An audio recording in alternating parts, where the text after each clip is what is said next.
नमस्कार, स्वागत है आपका। आप देख रहे हैं इंडिया टीवी। आपके साथ मैं हूं प्राची पाराशर। शाम के 5 बज रहे हैं, वक्त है मुकाबला का। देश संविधान से चलेगा या शरिया से, ये बहस एक बार फिर शुरू हो गई है। लेकिन इस बार बहस विपक्ष के किसी नेता के बयान पर नहीं छिड़ी। इस बार इसकी वकालत सत्ता पक्ष में शामिल नेता ने करती है। मामला महाराष्ट्र का है। पहली बार ऐसा हुआ जब सरकार में शामिल पार्टी की विधायक का एक बयान आया और विपक्ष से पहले सत्ता पक्ष का खेमा ही खड़े होकर हंगामा करने लगा। बयान भी सत्ता पक्ष से और विरोध भी सत्ता पक्ष से। हुआ यूं कि अजीत पवार की एनसीपी विधायक और दिग्गज नेता नवाब मलिक की बेटी सना मलिक महाराष्ट्र विधानसभा में बोल रही थी। इस दौरान उन्होंने पाकिस्तान की तरह भारत में भी शरिया कानून की वकालत कर दी। सना मलिक ने कहा है कि जो कानून बने वो मुस्लिम लॉ और कुरान के आधार पर बने। सना के इस बयान पर बीजेपी और शिवसेना सबसे पहले भड़के। नितेश राणे ने कहा कि जिसे शरिया चाहिए वो पाकिस्तान जाए। गृह राज्य मंत्री योगेश कदम ने कहा कि देश कभी शरिया से नहीं चलेगा। शिवसेना नेता शायना एनसी भी सामने आई, कहा कि सना मलिक की सोच पुरानी और बेहद पिछड़ी हुई है। एकनाथ शिंदे ने सना मलिक के बयान का रेफरेंस देकर कहा कि ऐसी सोच से बचने के लिए ही यूसीसी जरूरी है। हालांकि बवाल मचा तो सना मलिक ने सफाई भी दी। कहा कि उन्होंने पाकिस्तान का जिक्र नहीं किया, उन्होंने सिर्फ कुरान की बात की और संविधान उन्हें आजादी देता है कि वो अपनी बात रख सकें। ऐसे में सवाल है कि सना मलिक के बयान के साथ कौन खड़ा है। सवाल है कि सना के बयान के बाद क्यों यूसीसी पर फिर शुरू हो गई है तनातनी। आज इसी पर करेंगे मुकाबला। खास मेहमान हमारे साथ जुड़ रहे हैं। हमारे साथ हैं समीर बाकरे, भारतीय जनता पार्टी के प्रवक्ता हैं। शादाब शम्स, चेयरमैन वक्फ बोर्ड उत्तराखंड हमारे साथ हैं। डॉक्टर शालिनी अली, संयोजक एमआरएम हमारे साथ हैं। मौलाना अंसार रजा, चेयरमैन जेएनएफ हमारे साथ हैं। और तहसीन पूनावाला, राजनीतिक विश्लेषक के तौर पर हमारे साथ हैं। समाजवादी पार्टी के प्रवक्ता फखरुल हसन चांद भी थोड़ी देर में हमें ज्वाइन करेंगे। आप सभी का बहुत बहुत स्वागत है। समीर बाकरे साहब, आप अपने विरोधियों को बताते रहे कि देश संविधान से चलेगा, शरिया से नहीं चलेगा। अपने को बताना भूल गए क्या? उन्हें समझाना भूल गए क्या? देखिए प्राची जी, देश संविधान से ही चलेगा और भारतीय जनता पार्टी और देश का हर नागरिक यही जानता है कि संविधान से देश चलता है। सना मलिक जी का जो बयान है उसकी मैं कड़ी से कड़ी निंदा करता हूं और मैं आशा करता हूं कि जो अजीत दादा पवार की राष्ट्रवादी है उनकी अध्यक्षा सुनेत्रा ताई पवार उन पे सख्त से सख्त एक्शन ली। और मुझे प्राची जी 2-3 बातें आपके सामने महत्वपूर्ण रखना है। जैसे कि आज एक महिला हो के वो पॉलीगामी का समर्थन कर रही है, यानी इससे तो आश्चर्यजनक बात और कोई नहीं हो सकती। दूसरी बात ऐसी है कि धर्म के आधार पर एक बार देश का विभाजन हुआ था, तो अगर वो धर्म के आधार पर कानून चाहती है तो उनकी जगह भारत में है कि पाकिस्तान में, उन्होंने खुद सोचना चाहिए। और दूसरा मैं पूछना चाहता हूँ, एक विधायक करके उन्होंने संविधान की शपथ ली या कुरान की शपथ ली? तो मुझे ये कहना है कि ये देश ना कुरान से चलेगा ना पाकिस्तान से चलेगा, ये तो डॉक्टर बाबा साहेब अम्बेडकर जी के संविधान से चलेगा। तो संविधान से देश चलेगा। तो समीर जी, आपसे पूछ रही हूं कि ये ज्ञान, ये समझ आप विपक्षी नेताओं के लिए रखते हैं, विपक्षी नेताओं को समझाते हैं, आप मुस्लिम मौलानाओं को समझाते हैं, लेकिन क्या अपने खेमे के लोगों को समझाना भूल गए आप? क्या उनको नहीं बता पाए कि अगर आप ऐसा बोलेंगे तो हम आपके ही खिलाफ खड़े हो जाएंगे? ये तो पहली बार है ना कि आप ही के पक्ष की तरफ से बयान दिया गया और आप ही के नेता खड़े हो गए इसका विरोध करने के लिए। देखिए प्राची जी, आपने आपके शुरुआती ओपनिंग रिमार्क्स में कहा था कि जैसे ही सना मलिक जी ने बयान दिया हमारे भारतीय जनता पार्टी के विधायक ही खड़े होकर उनको अपोज कर रहे हैं, तो हम भारतीय जनता पार्टी करके तो उनको अपोज करेंगे। और मैं आपको बताना चाहता हूँ, सना मलिक जी का एक इतिहास है, उनके पिताजी का भी एक इतिहास है। नवाब मलिक जी के ऊपर गंभीर आरोप लगे थे दाऊद इब्राहिम के साथ संबंध रखने के, और तब भी देवेंद्र जी ने। तो समीर जी, आपकी भूमिका और गंभीर हो जाती है। आप सना मलिक जी के इतिहास को जानते हैं, आप नवाब मलिक जी के इतिहास को जानते हैं, उसके बावजूद आप गठबंधन में हैं ना, उसके बावजूद आप गठबंधन में हैं। नवाब मलिक अभी भी उसी पार्टी का हिस्सा है, उनकी बेटी विधायक है।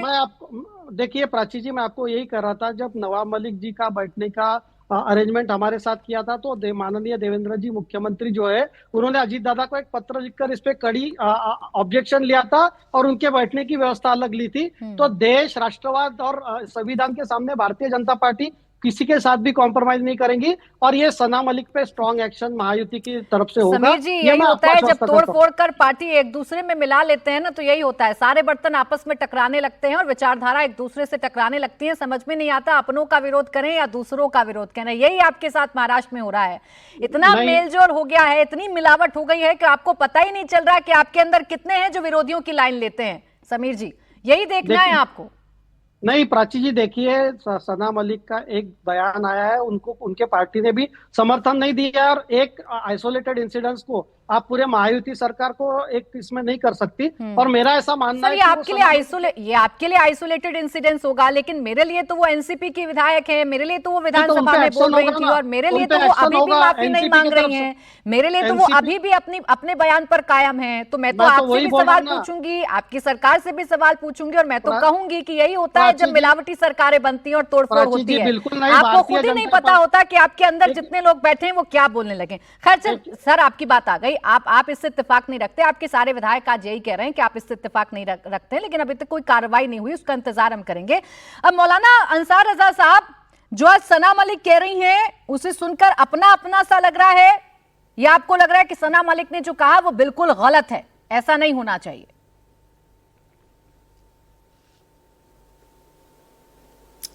प्राची जी, सबसे पहले तो हम एक बात कहना चाहते हैं सना मलिक साहिबा से। मैं तो जानता नहीं, मैंने तो आज पहली बार उनका नाम सुना जब मेरे पास आपके यहाँ से फ़ोन आया कि वो ये कह रही हैं कि आप चार बीवियां रखने की इजाज़त जो है शरीयत में है, अगर पाकिस्तान में है तो यहाँ भी होना चाहिए। तो मुझे लग रहा है, बहुत अदब के साथ मैं कहना चाहता हूँ कि वो शुरुआत अपने घर से करें, इधर उधर भटकने की ज़रूरत नहीं है। जिस पर नक्शे कदम पे आप चलेंगे उसी पे हम लोग चल देंगे। तो एक काम करें कि पहले 3 सौतने वो अपनी ले आएं, उसके बाद मुसलमानों को सबक दें। इन सेकुलर पार्टियों के इन बेवक्त के प्रवक्ताओं ने पूरी कौम का बेड़ा गर्क कर रखा है। पर्सनल नहीं, हम इसका अपोज करते हैं,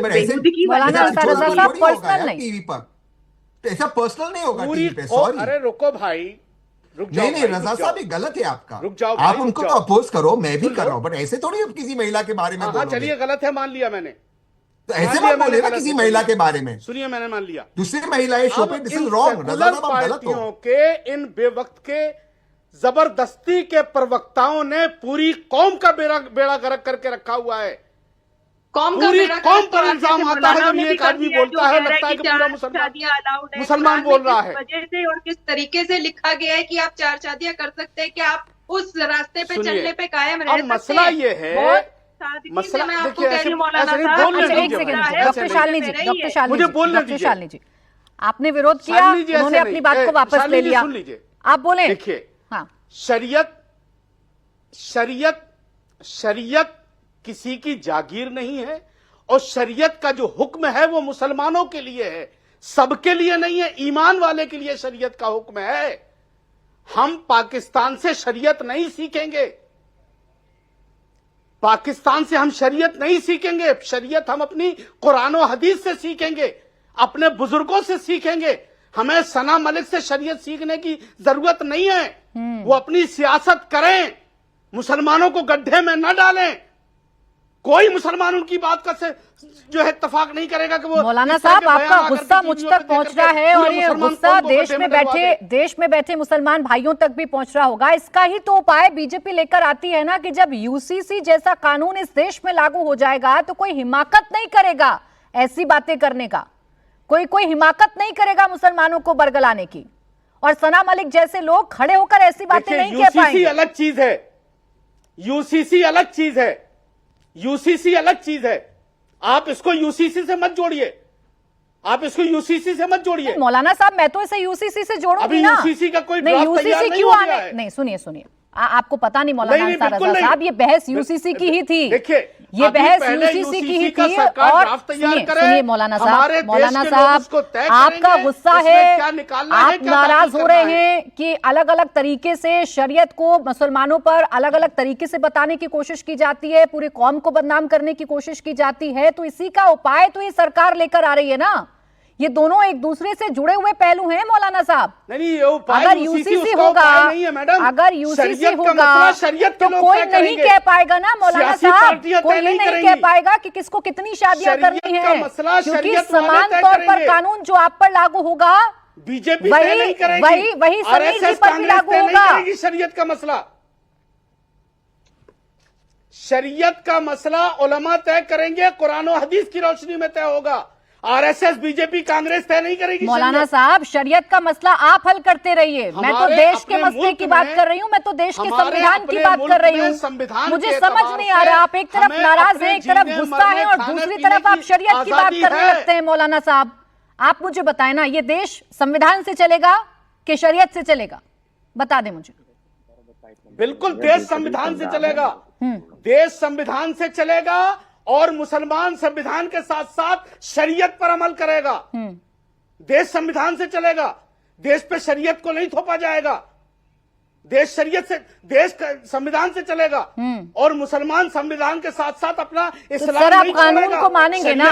और इसी का उपाय तो लेकर आई है ना ये सरकार। ये सरकार यही तो कहती है कि जब यूसीसी आएगा, तो मौलाना साहब, सना मलिक जैसे लोग बदनाम नहीं करेंगे मुसलमानों को, पूरी कौम को बदनाम नहीं करेंगे।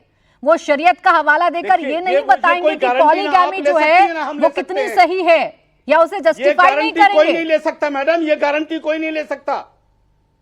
ये गारंटी कोई नहीं ले सकता कि यूसीसी बनने के बाद, अभी देख नहीं रहे आप मुसलमानों के खिलाफ कैसे जहर उगले जा रहे हैं।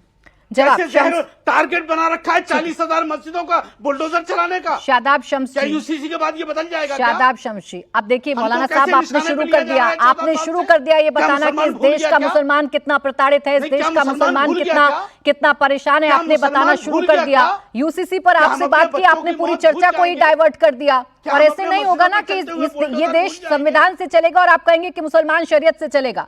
संविधान तो सबको ही मानना पड़ेगा, आपको भी मानना पड़ेगा, मुझको भी मानना पड़ेगा।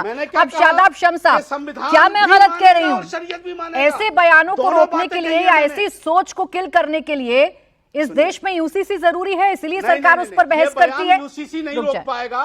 अगर बिल्कुल आप रुके मौलाना साहब, रुक जाए मौलाना साहब।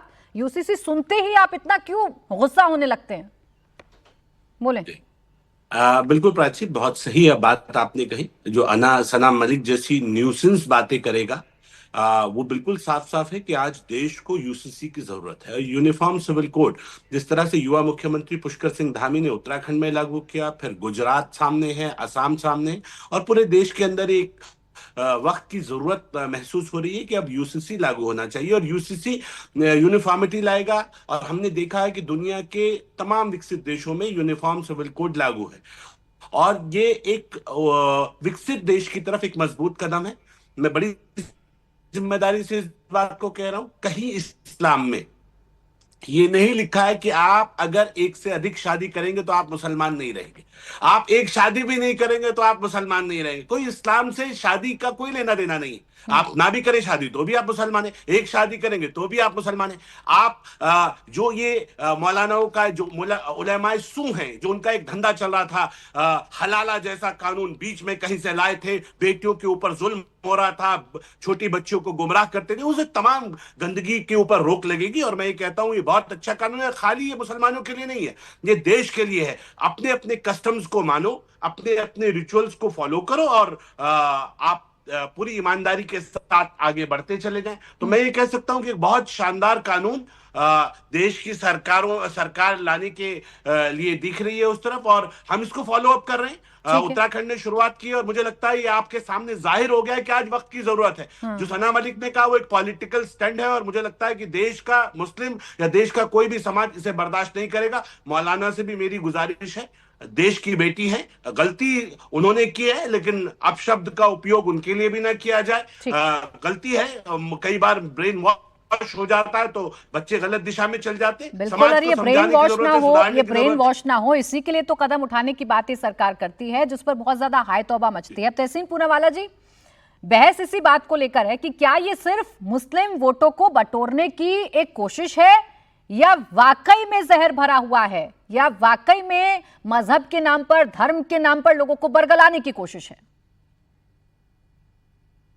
अनम्यूट कर लीजिए तहसीन जी।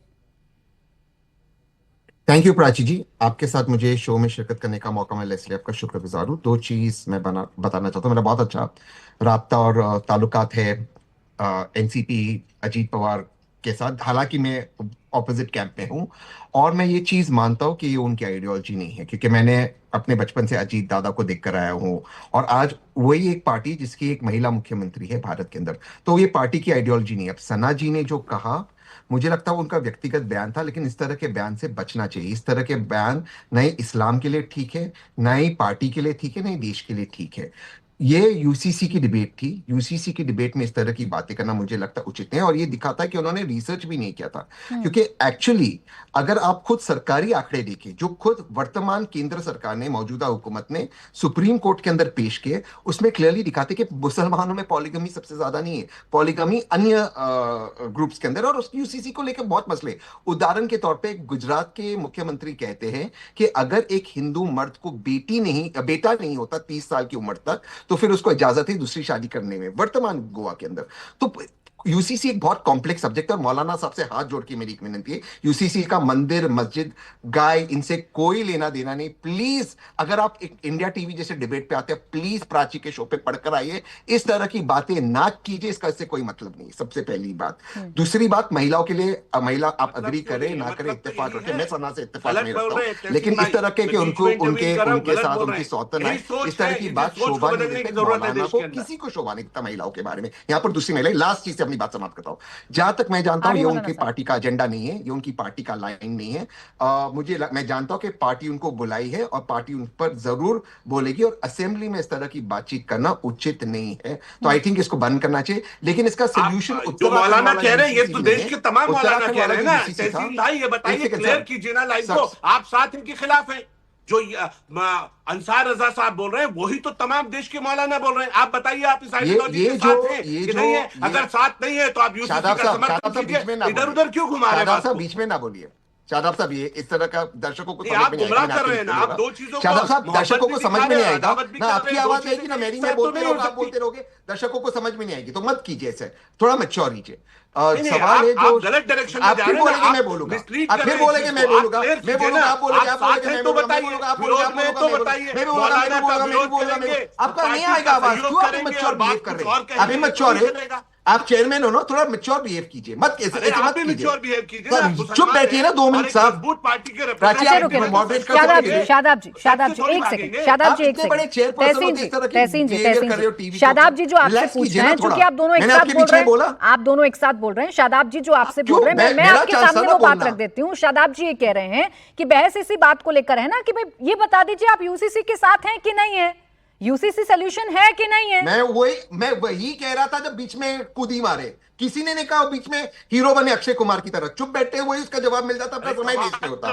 जो तो बीच में कूदी मार रहे हैं, दूसरे की कूदी दिखती है, अपनी कूदी नहीं दिख रही है क्या? फिर चालू हो गया, फिर चालू हो गया, उनके ऊपर रोक रहे थे मौलाना। मैं एक चीज के पक्ष में हूं, मुसलमान जो देश के हैं, उनकी यही लाइन है, आप इस लाइन के साथ हैं कि इस लाइन के खिलाफ? अच्छा रुकिए शादाब जी, 2 मिनट बैठिए। जो उत्तराखंड वाला यूसीसी है, मैं उसके खिलाफ हूं, मैं वजह बताता हूं। उसमें ट्राइबल्स को बाहर रखा गया है, ट्राइबल्स को बाहर रखते उनको अधिकार नहीं दिया गया। डीएम को ये अधिकार दिया गया, एसडीएम को, कि जो लिव इन रिलेशनशिप में उसकी डायरी बनाए, यानी कि आप लिव इन रहते हो, आप जाके एसडीएम को बनाओगे, आपका डेटा दोगे। इस तरह की बेवकूफी के खिलाफ में हूं। एक देश में एक कानून होना चाहिए। आप तो हर चीज के खिलाफ हैं, जो देश चुप बैठने का क्या लेंगे?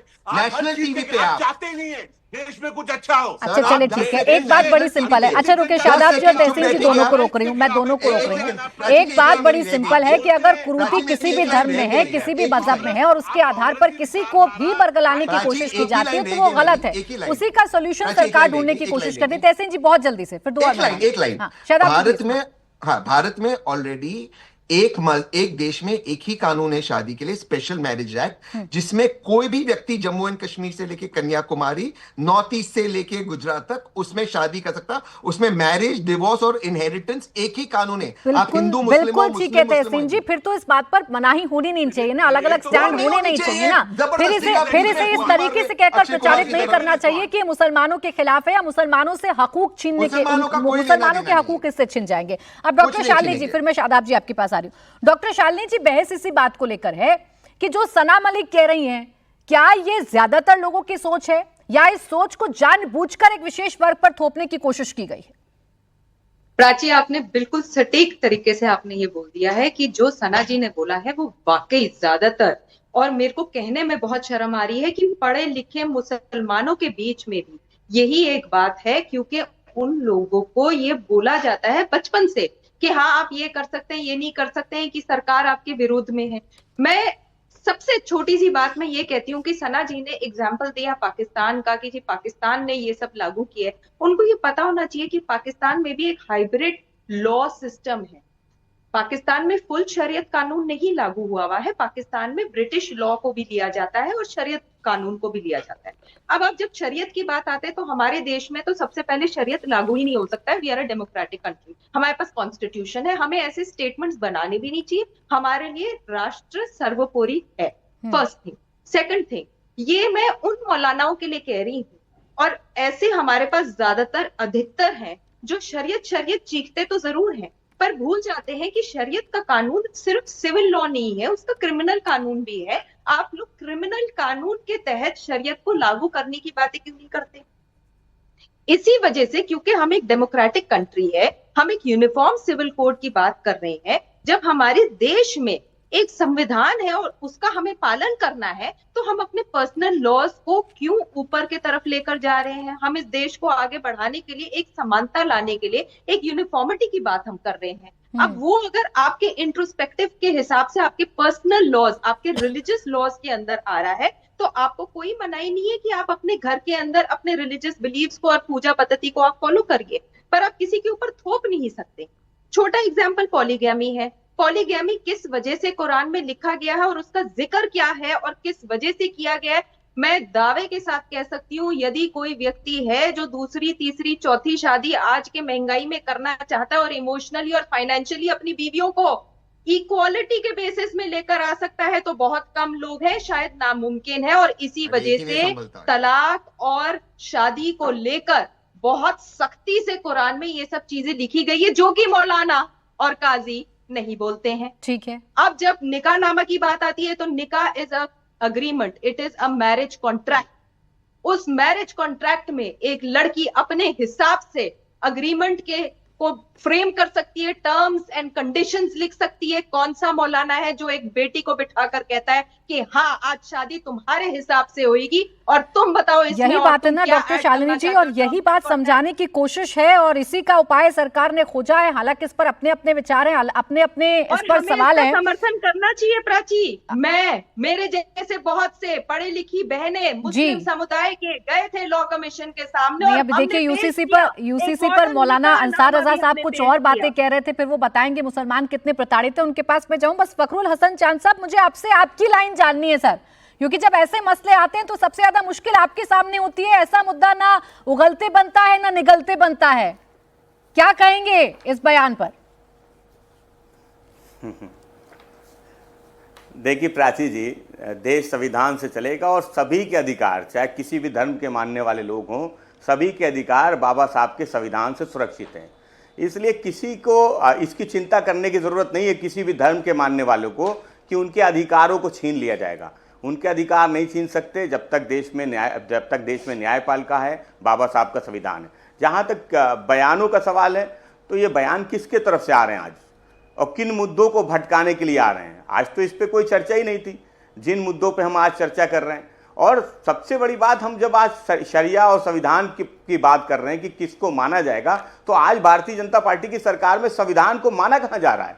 कहीं बिहार में फेक इनकाउंटर हो जाते हैं, जो न्यायपालिका में विश्वास नहीं रखती सरकारें। उत्तर प्रदेश में मानी न्यायपालिका कहती है कि पुलिस स्टेट बना दे रहे हैं। तो संविधान मान कौन रहा है? भारतीय जनता पार्टी की सरकारें क्या संविधान मान रही हैं? क्या न्यायपालिका को मान रही हैं? उनके फैसलों को मान रही हैं? तो सवाल ये है कि किन मुद्दों से जनता का ध्यान भटकाना चाहते हैं भारतीय जनता पार्टी के सहयोगी, जो आज भारतीय जनता पार्टी के साथ खड़े हुए हैं। आज तो कोई मुद्दा ही नहीं था। और किसी भी धर्म में 3 तलाक भारतीय जनता पार्टी लेके आई थी, तब भी चर्चाएं हो रही थी। 3 तलाक पे हम चर्चा कर रहे थे, कभी हम यूसीसी पे चर्चा करते हैं। हम जो मुख्य मुद्दे हैं, उन मुद्दों से भारतीय जनता पार्टी, उनके सहयोगी दल प्रकरण पे कोई ना कोई बयान देके कहीं ना कहीं मुद्दों से भाई, ये बात आप कह सकते हैं कि ये बयान इस बार एनडीए की तरफ से आया है, तो इस बात पर आप जरूर उनसे सवाल खड़े कर सकते हैं। लेकिन मैंने कहा ना कि एक ऐसा बयान है जिस पर देखिए डायरेक्ट काउंटर आपने नहीं किया। एक ऐसा बयान है जिस पर आप लोगों की लाइन समझ में नहीं आती कि आप इन हैं या आउट हैं। आपको ये बताना है कि जो सना मलिक कह रही हैं फखरुल हसन चांद साहब, वो ठीक है या नहीं? प्राची जी नहीं प्राची जी, जरूरी नहीं है कि किसी भी मुद्दे पे हम इन और आउट की बात रखें। हम तो अपना पक्ष रख रहे हैं, संविधान की बात रख रहे हैं और सब समाजवादी तो पार्टी उसी संविधान में ऐसे बयानों की धार्मिक अधिकार कोई भी व्यक्ति हो। हसन साहब आपकी इसी बात का सम्मान करते हुए मैं आपसे पूछ रही हूँ कि हमारे संविधान में ऐसे बयानों की इजाजत है नहीं ना भाई। हमारा संविधान इन सब चीजों की इजाजत नहीं देता है, तो आपको इन या आउट तो होना ही पड़ेगा। आपको ये बताना पड़ेगा कि आप सना मलिक के साथ हैं या आप सना मलिक के खिलाफ हैं।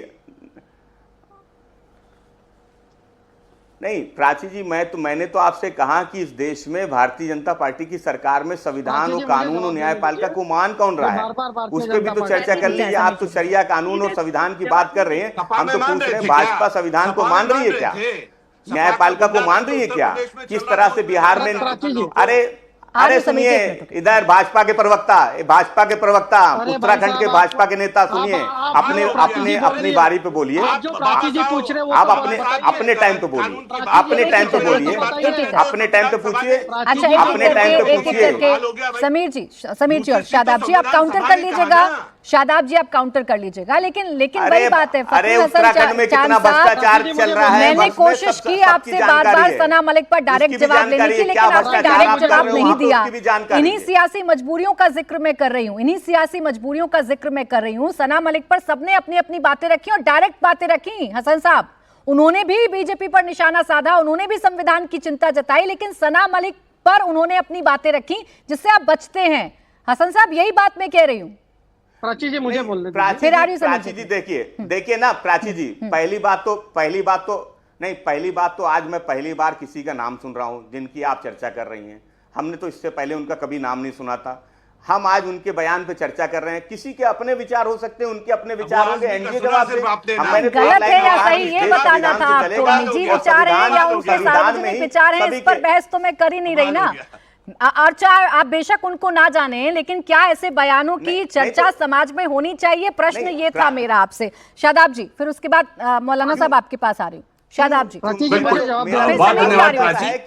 देखिए, अभी फारूक जी कह रहे थे, अभी फारूक हसन कह रहे थे कि ये संविधान को मानते हैं। अगर ये संविधान को मानते हो तो संविधान सभा ने ही तो कहा ना यूसीसी लागू होना चाहिए, तो संविधान सभा ने ही कहा था। लेकिन संविधान को अपने हिसाब से थोड़ी मानेंगे। ये लॉ की बात करेंगे, ये कानून की बात करेंगे, ये संविधान की बात करेंगे। जिन्होंने समाजवादी पार्टी ने उत्तर प्रदेश में गुंडा राज चलाया वो बताएंगे। वो देश में बात कर रहे हैं लॉ की, वो कानून की बात कर रहे हैं। दिल्ली से देहरादून आना हमारे लिए ऐसा था। क्या जानकारी है उत्तराखंड से बैठ के भरोसा नहीं, क्या जानकारी? समाजवादी पार्टी गुंडा एलिमेंट को हमेशा सपोर्ट करती है। वो लॉ की बात कहां से कर देगी, वो संविधान की बात कहां से कर देगी? अरे रहने दो भाई, फारूक साहब रहने दीजिए। आपका चरित्र, समाजवादी पार्टी का चरित्र पूरे देश ने देखा है। हमें मत सिखाइए, हमें मत समझाइए, बीच में मत बोलिए। आप बोले हमने सुना आपको, अब उत्तर ले लीजिए। सुनने का भी दम रखिए, सुनने का दम रखिए। तुम्हारे मौलानाओं के खिलाफ बोलने का आपको दम नहीं है तो बोल के दिखाइए, कहिए यूसीसी का समर्थन कीजिए, कहिए मौलाना जो कह रहे हैं ये देश में नहीं होना चाहिए, है तब करने का। ड्रामा करते हैं, सच बोलने का दम नहीं है, कहानी बताते हैं। भाजपा की दलाली बंद करो। दलाली तुम करते हो। फखरुल जी प्लीज भाषा की मर्यादाओं को रखते हुए एक दूसरे से बात करें तो ज्यादा अच्छा होगा सर। हम देश के विषयों पर ही बात कर रहे हैं। हसन साहब रुक जाएं, आवाज थोड़ी डाउन रखेंगे। शादाब जी बोले। देखिए, पहली बात तो यूसीसी उत्तराखंड में लागू हुआ। मैं बार बार माननीय मुख्यमंत्री पुष्कर सिंह धामी को और देश के यशस्वी प्रधानमंत्री मोदी जी का धन्यवाद करूंगा कि एग्जाम्पल सेट किया। और 1 साल पूरा हो गया है यूसीसी को, 1 साल से ज्यादा हो गया, कहीं से कोई विरोध मुस्लिम समाज का नहीं आया। 14% मुस्लिम समाज इस उत्तराखंड में रहता है, कोई विरोध मुस्लिम समाज का नहीं आया।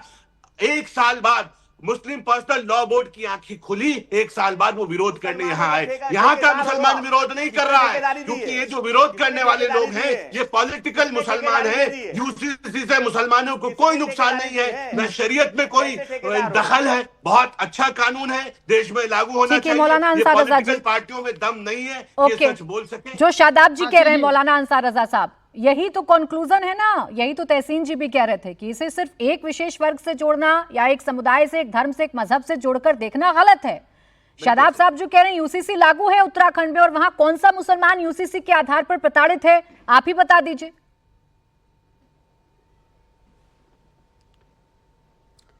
देखिए, प्राची जी, मैं उत्तराखंड के बारे में तो बहुत कुछ नहीं जानता हूँ, लेकिन सियासी पार्टियां क्या कह रही हैं, मेरी तो उनसे, तमाम सियासी सेकुलर पार्टियों से मेरी एक छोटी सी गुजारिश है, एक हिंदुस्तानी होने के नाते, कि आप लोग राजनीति करना, राजनीति कीजिए, मुसलमानों को बलि का बकरा ना बनाइए।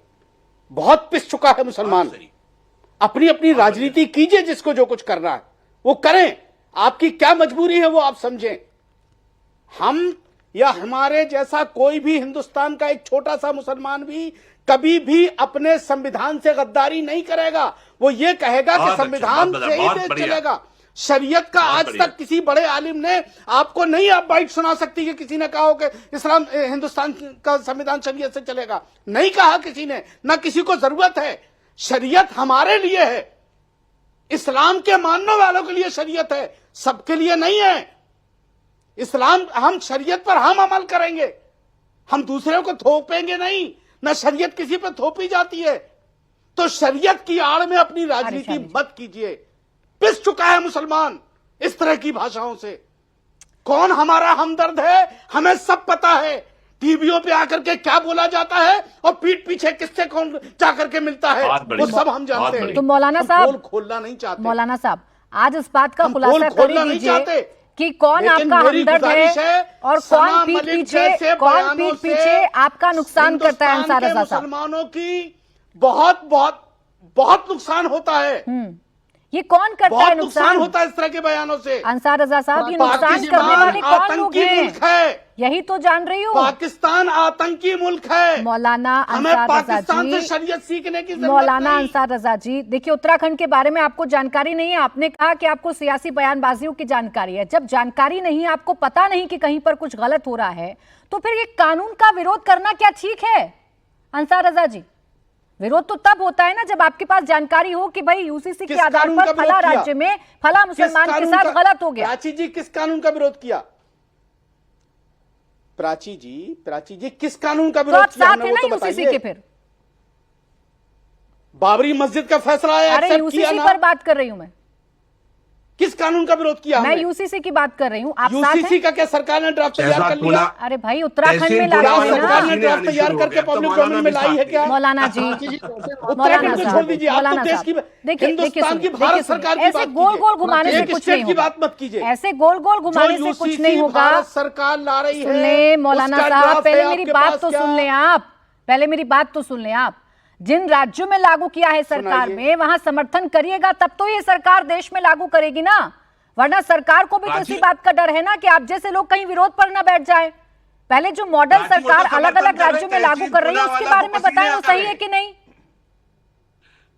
प्राची, ये तो समर्थन कर रहे, तहसीन पूना वाला को पसीने आ रहे हैं। फैसला करने वाला नहीं हूं। हमारे बड़े मौजूद हैं, वो बैठेंगे, उत्तराखंड को भी देखेंगे और बंगाल को भी देखेंगे और सेंट्रल के कानून को भी देखेंगे। अभी आपने कहा कि आप किसी कानून का विरोध नहीं करते, अब आपको अपने बड़ों की याद आ गई।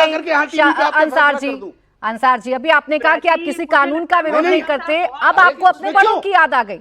सीधा सवाल पूछने, क्यों अपने बड़ों को भूल जाएंगे? नहीं, बिल्कुल बिल्कुल अपने बड़ों को याद रखिए, बिल्कुल अपने बड़ों को याद रखिए, लेकिन नैरेटिव मत चलाइए। फिर भाई, जिसके बारे में आपको पता नहीं उसके बारे में फिर नैरेटिव मत चलाइए। अंसार रजा साहब, फिर आकर ये मत बताइए कि देश के मुसलमानों को सताया और डराया जाता है। शालिनी जी, फिर आ रही हूँ समीर जी और तहसीन जी आपके पास।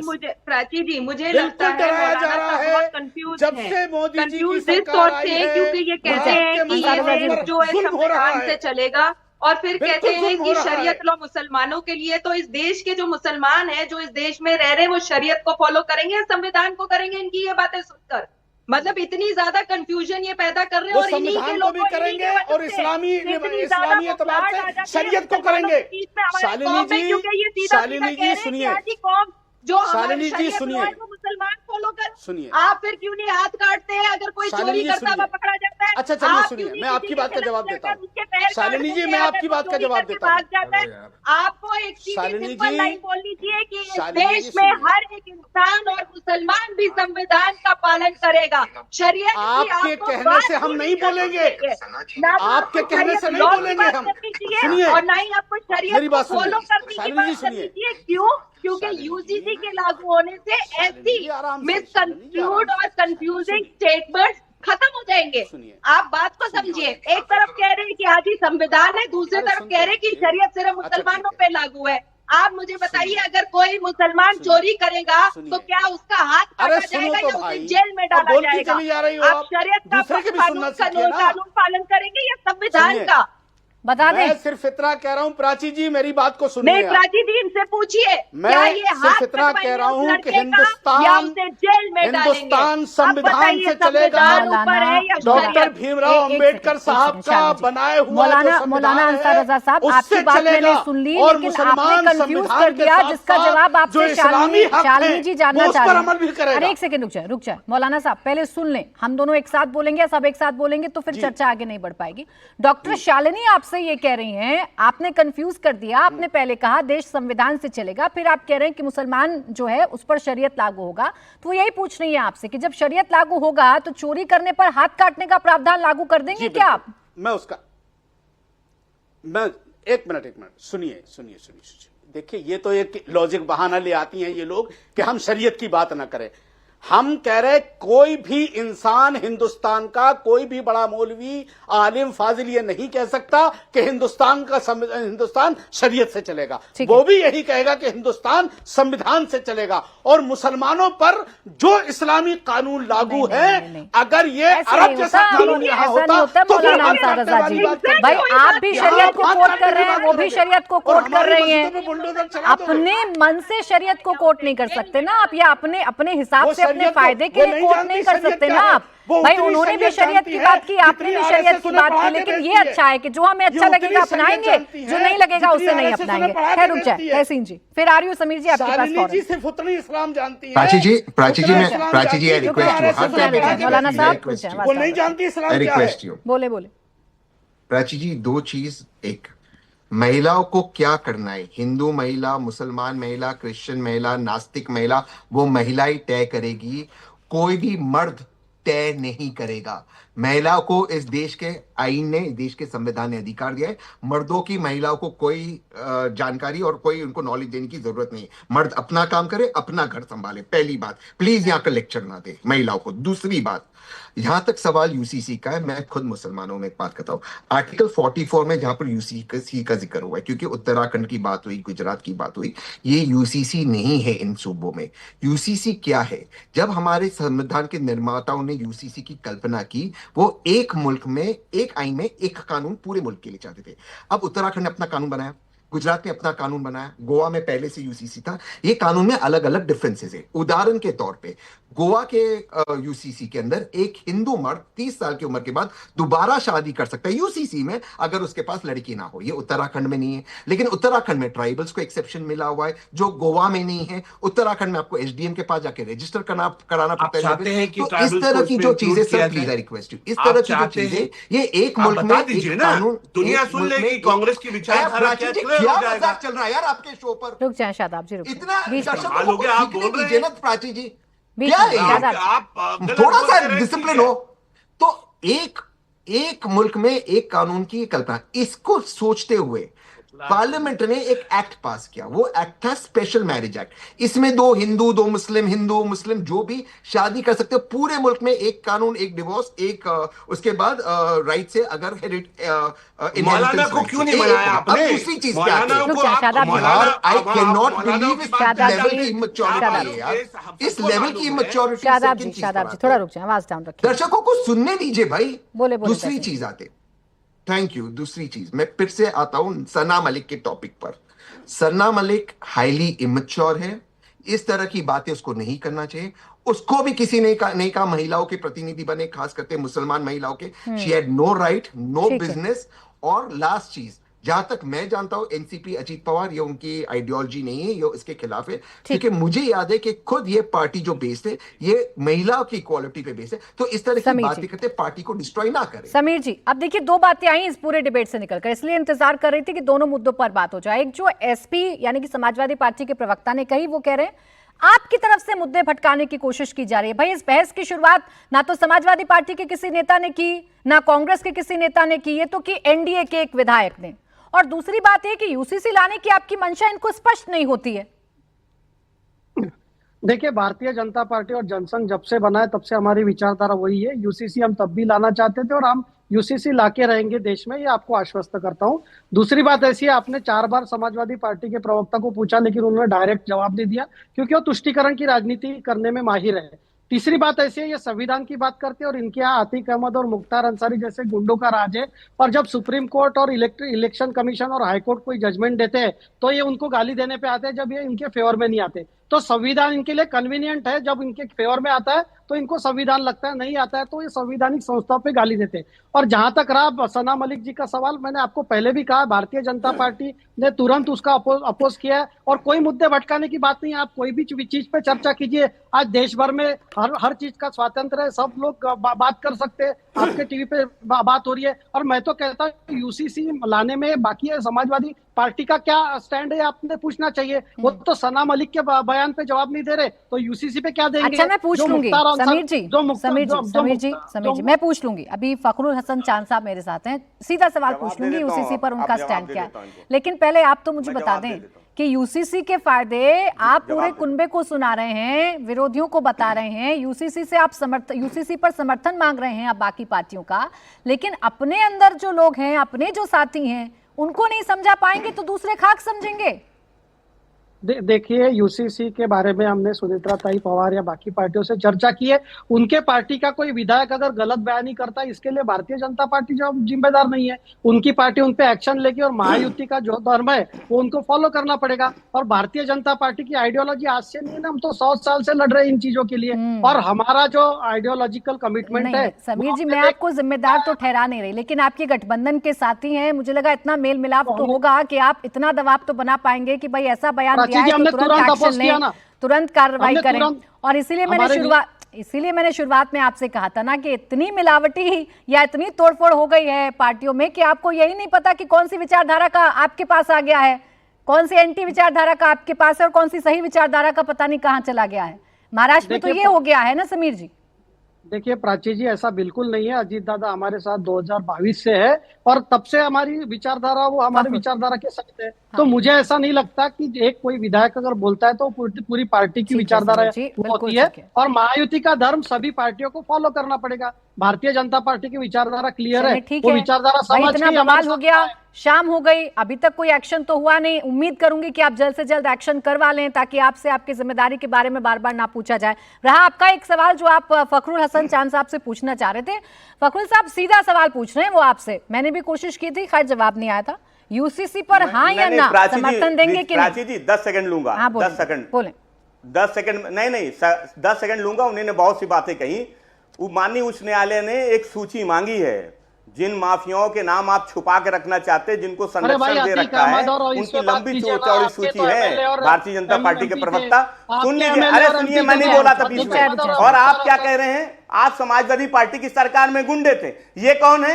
ये कौन है? शरीफों की लिस्ट है जो हाईकोर्ट ने मान ली आपसे उत्तर प्रदेश की कानून व्यवस्था संभल रही है, नहीं रही है। और आप कह रहे हैं एनसीपी एक्शन लेगी। अरे आपके कहने से एक्शन लेगी? आपके अधीन है एनसीपी, आपके अधीन है एनसीपी, आपके कहने से एक्शन लेगी। उनका पक्ष तो आया नहीं, उनके साथ या नहीं है। तो आप बोल रहे हैं अरे गुंडे माफियाओं को संरक्षण दिया जा रहा है उत्तर प्रदेश में। रोज हत्या, लूट, बलात्कार की घटनाएं हो रही है, दलितों पे अत्याचार हो रहा है, पिछड़ों पे अत्याचार हो रहा है, अल्पसंख्यकों पे अत्याचार हो रहा है। आप बात करोगे? अरे आप तो यूसीसी पे खुद नहीं एक मंच पे हो, एक राय आपकी नहीं है यूसीसी पे। आप हमसे हमारी राय पूछ रहे हो। अरे अपनी राय तो एक कर लो, पहले अपनी राय तो एक कर लो।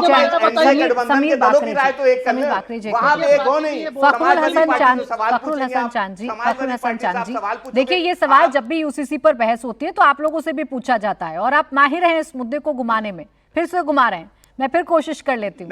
सना मलिक जो कह रही थी वो सही है या गलत, और क्या यूसीसी आना चाहिए कि? प्राची जी, मैं फिर से जवाब दे देता हूं आपको। हाँ। मैं फिर से जवाब दे देता हूं। भारतीय जनता पार्टी अपने सहयोगियों को जो बात नहीं समझा पा रही है, आप उसका जवाब विपक्ष से लेना चाह रहे हैं। जिन सहयोगियों पे ये कह रहे हैं कि उनका दल उन पे एक्शन लेगा, अरे चलिए वो तो ना समझ, आप पहले पूछो तो एनसीपी से कि वो विधायक के फखरुल हसन चांद जी, चले वो तो ना समझ है, आप तो उनको ना समझ मानते हैं, उनको फेल मानते हैं। सुन लीजिए फखरुल हसन चांद साहब, चले आप तो उनको ना समझ मानते हैं, उनको फेल मानते हैं, आप तो समझदार हैं, आपको तो सही गलत दिखता है। अब मुझे बता दें, सना मलिक ने जो कहा वो सही था या गलत था?